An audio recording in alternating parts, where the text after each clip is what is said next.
Dot Skill presents Factorising Squares.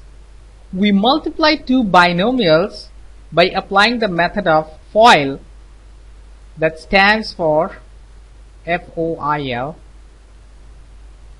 F stands for first, O for outer, I for inner, and L for last. So if we have two binomial expressions and we want to multiply them, let's say a plus b times x plus y, we multiply the first term on the first one with the first term on the second one. So a times x in this case, that gives us ax. Then we multiply the outer term on the first one with the outer term on the second one. So this is going to be a times y, or a positive y. So we have a plus ay. And then we multiply the inner terms of the two expressions, so positive b times x, or a plus bx. And finally, we multiply the two last terms on the two expressions, positive b times positive y, that gives us plus by. We got to be careful about the signs. So if you open up the parentheses, you get this, and if you factorize this, you get this. Let's try FOIL on the expression a plus b times a minus b. So we have the product of the two firsts, a times a. So I'm going to write a times a. Outers, a times negative b. So this is going to be plus a times negative b. Then the inners, b times a, positive b times a. And then finally the lasts, which is positive b times negative b. So plus b times negative b. You may or may not put a parenthesis around this b, and this b, and this a. Doesn't matter.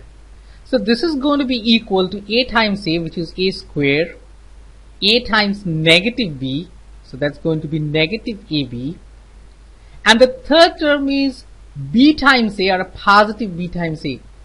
Now b times a is the same as a times b. In multiplication, the order doesn't matter. So I'm going to rewrite that as a times b, not a b times a. And then finally we have a positive b times negative b, which is minus b squared. As we see over here, we have a minus ab and a plus ab. This positive ab, of course, resulting from the multiplication of the two inner terms, b with a, or a positive b with a. And therefore these two cross off and we have a 0 here. And the final result is simply a square minus b square. And this is a very important result in algebra that tells us that if we multiply two binomial expressions such that the two terms are same on both expressions except that one is a plus and the other one is a minus, we can always rewrite that as a square minus b square, the square of the first term minus the square of the second term. So if you are given something like this that fits into this form, the factored form is going to be this. Let's look at a few examples. Let's say we want to factorize the expression 4x squared minus 9. Now there's no common factor between 4 and 9, and obviously there's an x squared here, but there's no x here. So you cannot take out the GCF. The GCF of these two terms is 1. And it doesn't really make sense to take out a 1 outside a parenthesis and write the exact same thing inside a parenthesis. But having said that, if you look at this 4x squared, that is nothing but the square of 2x. 2 square is 4 and x square is x square. And similarly 9 is 3 square. And there you go. We have the form a square minus b square. Remember, a square minus b square is nothing but a plus b times a minus b. So this is our a, this is our b, 3 is our b. So all we need to do is rewrite this in the form of a plus b, 2x plus 3 times a minus b, 2x minus 3. Let's try another one.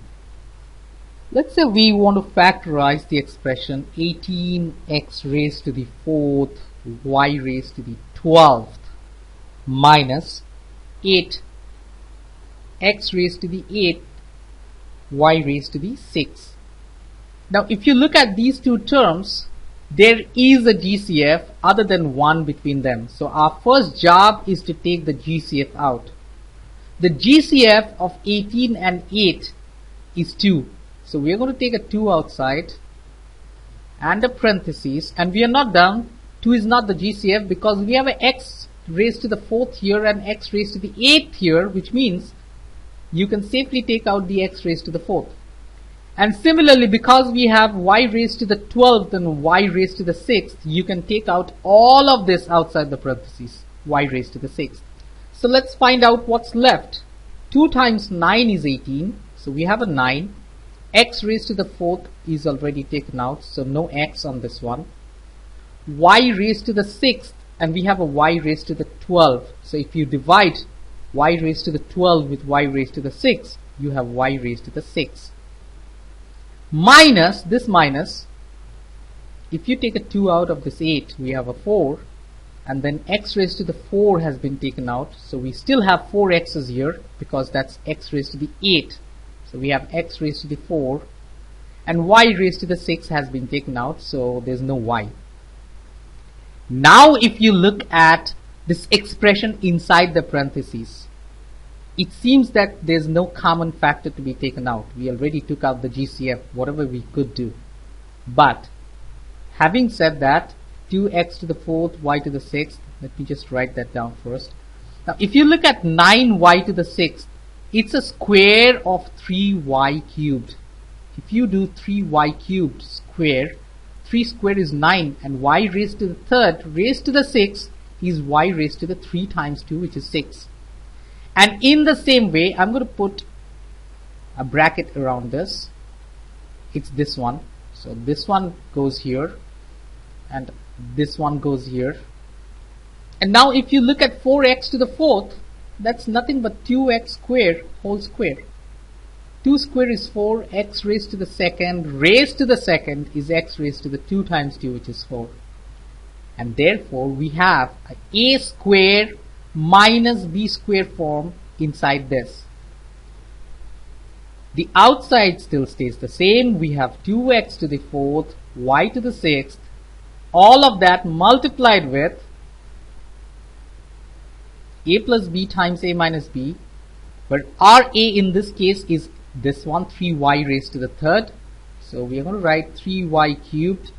B is 2x square plus 2x square times a minus b, 3y cubed minus 2x square.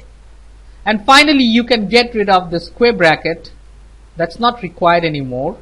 We have 2x to the 4th, y to the 6th times 3y cubed plus 2x square, and that multiplied with 3y cubed minus 2x square.